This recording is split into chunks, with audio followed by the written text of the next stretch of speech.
स्वागत है दोस्तों आप सभी का मेरे अपने चैनल ज्ञान यज्ञ में। मैं रजनीश शर्मा आज आप लोगों को ऐसी कहानी सुनाने वाला हूं जिससे भविष्य में आप जब भी कोई निर्णय लें तो उससे पहले इन बातों का जरूर से ध्यान रखें।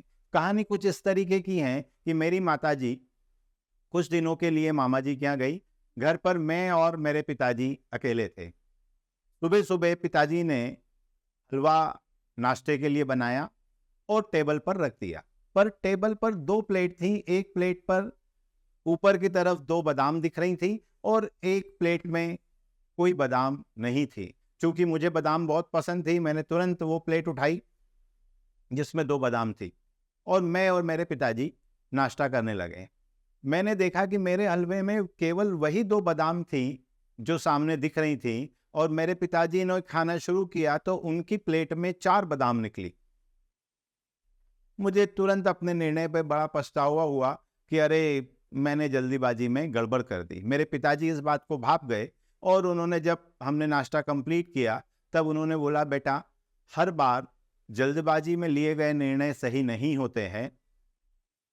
कई बार जो हमारी आंखें देखती हैं वही सही हो यह भी जरूरी नहीं है। हम कई बार स्वार्थवश जल्दबाजी में निर्णय ले लेते हैं जो बाद में गलत निकलते हैं। फिर दूसरे दिन फिर पिताजी ने आज दो प्लेट हलवा बनाया। नाश्ते में रखा हुआ था, एक पर दो बादाम दिख रही थी और दूसरे में कोई बादाम नहीं दिख रही थी। आज मैंने वो प्लेट उठाई जिसमें कोई बादाम नहीं थी। मेरे पिताजी ने वो प्लेट उठाई जिसमें बादाम थी और मैंने ये सोच के वो प्लेट उठाई थी कि आज इसमें बहुत सारी बादाम निकलेंगी।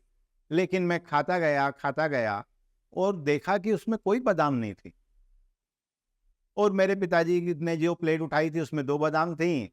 वो भी आज भी इस बात को समझ गए थे। जब हमने नाश्ता कंप्लीट किया मुझे बोले कि बेटा ये जरूरी नहीं है कि जो तुम्हारे पुराने अनुभव हैं वो हर परिस्थिति में आगे भी काम आएंगे। कई बार परिस्थितियां इस तरीके की नहीं होती हैं कि आपके पुराने अनुभवों को जब आप उन पर लगाएं तो वो वैसे ही आपको फायदा पहुंचाएं जैसा वो आपको पहले पहुंचाते थे। देखें, तो ये बिल्कुल जरूरी नहीं है कि आपके पुराने अनुभव हर परिस्थिति में हमेशा सही होंगे। तीसरे दिन फिर पिताजी ने हलवा बनाया।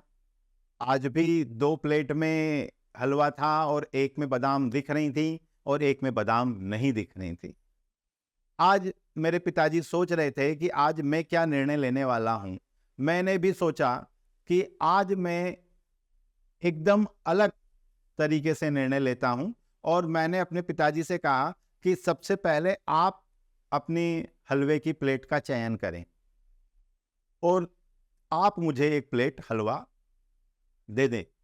पिताजी ने दो बादाम वाला हलवा अपने पास रखा और मुझे जिसमें बादाम नहीं दिख रही थी वो प्लेट मुझे दे दी। मैंने थोड़े दुखी मन से हलवा खाना शुरू करा, लेकिन मैं जैसे ही खाना शुरू करता हूं मैं देखता हूं कि उसमें 8 बादाम थी। तब मेरे पिताजी ने बड़े प्यार से मुझे कहा कि बेटा जब आप निर्णय लेने की स्थिति में न हो तब वो निर्णय आपको भगवान पर छोड़ देना चाहिए। भगवान हमेशा आपके लिए सही परिस्थितियों का और सही निर्णय का चयन करते हैं। तो जब कभी भी भ्रम की स्थिति हो, जब कभी भी आपको ऐसा लगे कि मैं निर्णय नहीं ले पा रहा हूं, तो हमारी बजाय हमें जो हमसे आगे हैं, हमसे बड़े हैं, जो हमारे परिवार में हैं, उन लोगों की मदद से हमें निर्णय लेना चाहिए। आशा करता हूं ये कहानी आपको पसंद आई होगी। जरूर से अपने दोस्तों को शेयर करें, अपनी फैमिली में शेयर करें और हमारे नैतिक मूल्यों को बढ़ाएं। आज के समाज में सबसे ज्यादा जो जरूरत है वो है हमारे अपने नैतिक मूल्यों की। तो चलिए मिलते हैं एक नई कहानी में कुछ और सबक के साथ। तब तक के लिए जय हिंद।